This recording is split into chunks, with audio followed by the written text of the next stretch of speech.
Hello friends. Today we're going to be going over the process on how to properly shut down these espresso grinders at the end of the night. It's a very straightforward process, so we're just going to hop right into it.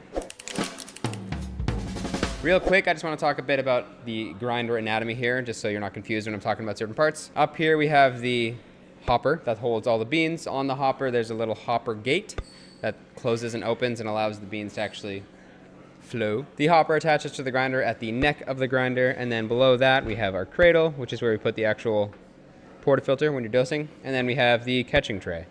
And that's pretty much it. Those are the only parts that you're actually going to be dealing with for today. Also, one quick note, this is the Melkonig Peak grinder. It's a bit older, but you can use the same process for pretty much any Melkonig grinder, E65, E80, and pretty much any espresso grinder at all. Shutting down procedures are pretty universal. All right, without further ado, let's shut her down. First thing we're gonna do is we're gonna close the gate on the hopper. Please don't forget to do this before taking this off. I have, and it's a bloody mess. Next up, we're gonna take the hopper off by rotating it to the left and up. It kind of sits in these little grooves, so you're just gonna rotate it slightly to the left. It's gonna loosen, and you're gonna pick it up. Boom, bam, magic. Notice how there's not a sea of beans spilling out the bottom because I closed the gate. Next up, because we have tons of beans left, we don't want to waste those, so grab your bucket or bag or whatever you store your beans in and toss these in. This is what happens on the counter if you forget to close it. Now, this hopper, because it's had beans in it all day, is usually going to have a bit of the coffee oils caked onto it. You might notice kind of a slight tint, so we want to get those off and make sure that this stays sanitized. How do we do that? Well, we go over to our espresso machine, open up the gate on your hopper, and then blast it with steam from the steam wand.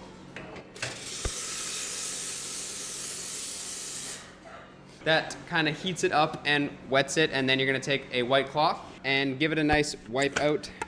You'll probably notice some kind of tinting on your cloth because that's the coffee oils coming off.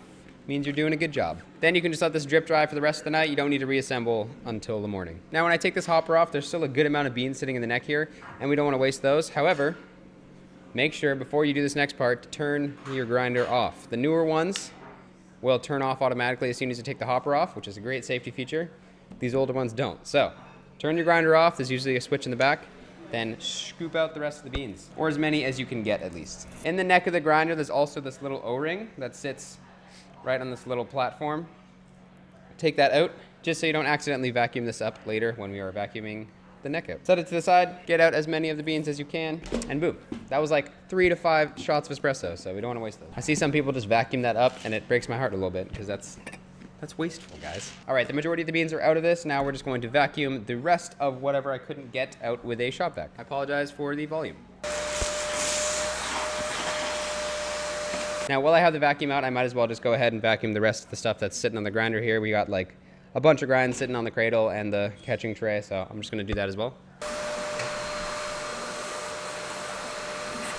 Even after vacuuming, there's still a few beans kind of tucked in the crevices of the neck here, so I'm just going to turn the grinder back on and purge the rest of those beans out. If you have one of the newer machines that turns off when you take the hopper off, you're gonna have to put the hopper back on just for a second to purge some beans. See, good amount of grinds in there still. One cycle is pretty much all you need.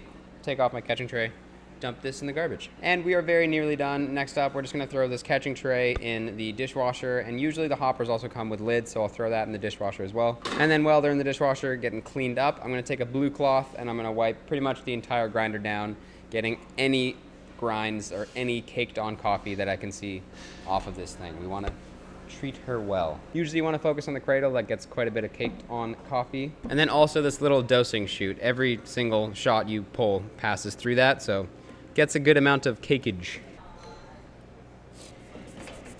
And then finally, once this is out of the dishwasher, I'm going to throw it back on and make sure to put your O-ring back. Don't lose this because they are very finicky and small. And then finally, if I did turn the grinder back on, just switch it off for the night.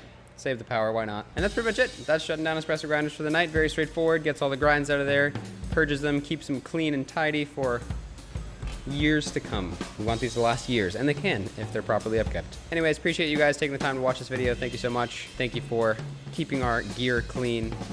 And yeah, we'll see you in the next one. Bye, friends.